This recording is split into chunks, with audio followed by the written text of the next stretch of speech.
Welcome to Khyati connects. నేను విద్య. ఆంధ్రప్రదేశ్లో విద్యా సంవత్సరం మధ్యలోనే డాక్టర్ బిఆర్ అంబేద్కర్ సాంఘిక సంక్షేమ గురుకుల పాఠశాలను మూసివేసి విద్యార్థులను ఇతర పాఠశాలలకు అస్తవ్యస్తంగా తరలించడంపై మాజీ ఐఏఎస్ అధికారి జి విజయ్ కుమార్ తీవ్ర స్థాయిలో ధ్వజమెత్తారు.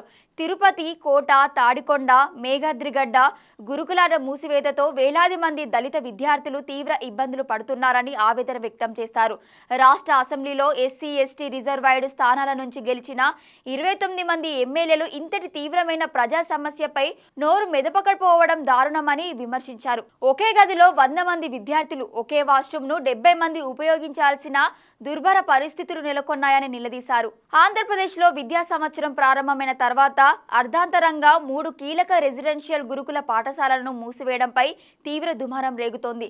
ముందస్తు ఏర్పాట్లు లేకుండా తీసుకున్న ఈ నిర్ణయంతో విద్యార్థులు, తల్లిదండ్రులు తీవ్ర గందరగోళానికి గురవుతున్నారు. నెల్లూరు జిల్లా కోట, గుంటూరు జిల్లా తాడికొండ, విశాఖపట్నంలోని మేఘాద్రిగడ్డ గురుకులాలను సెంటర్స్ ఆఫ్ ఎక్సలెన్స్ పేరుతో మూసివేసి అక్కడ చదువుతున్న సుమారు 2000 మంది విద్యార్థులను సమీపంలోని ఇతర గురుకులాలకు అక్రమంగా తరలించారని వైసీపీ వాదిస్తూ వస్తుంది. తరలింపు కారణంగా ఒక్కో క్లాస్ రూమ్లో 100 మందికి పైగా కూర్చోవాల్సిన దుస్థితి ఏర్పడింది.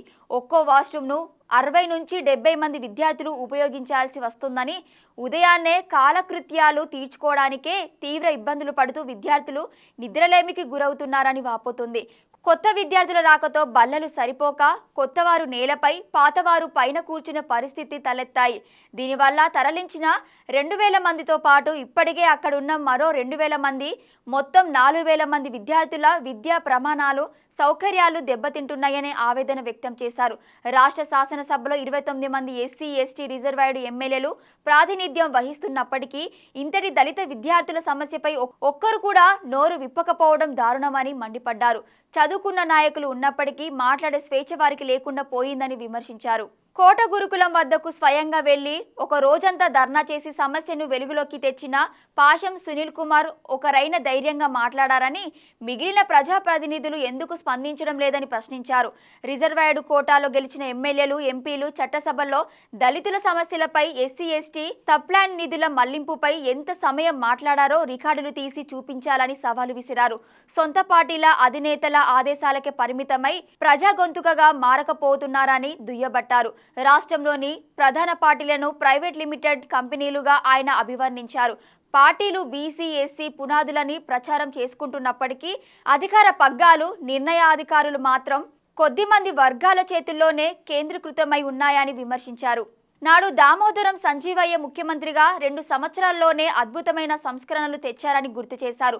రానున్న రోజుల్లో ప్రజల్లో తప్పకుండా రాజకీయ చైతన్యం వస్తుందని, అణగారిన వర్గాల నుంచి నాయకత్వం బలంగా ఎదుగుతుందని ధీమా వ్యక్తం చేశారు. ఎన్ని ఆటంకాలు ఎదురైనా దళిత బడుగు వర్గాల హక్కుల కోసం పోరాటాలు ఆగకూడదని పిలుపునిచ్చారు. అర్ధాంతరంగా మూసివేసిన గురుకులాలను తక్షణమే పునరుద్ధరించి విద్యార్థులకు పూర్తి స్థాయి వసతులు కల్పించాలని డిమాండ్ చేశారు. Thank you for watching Khyati connects.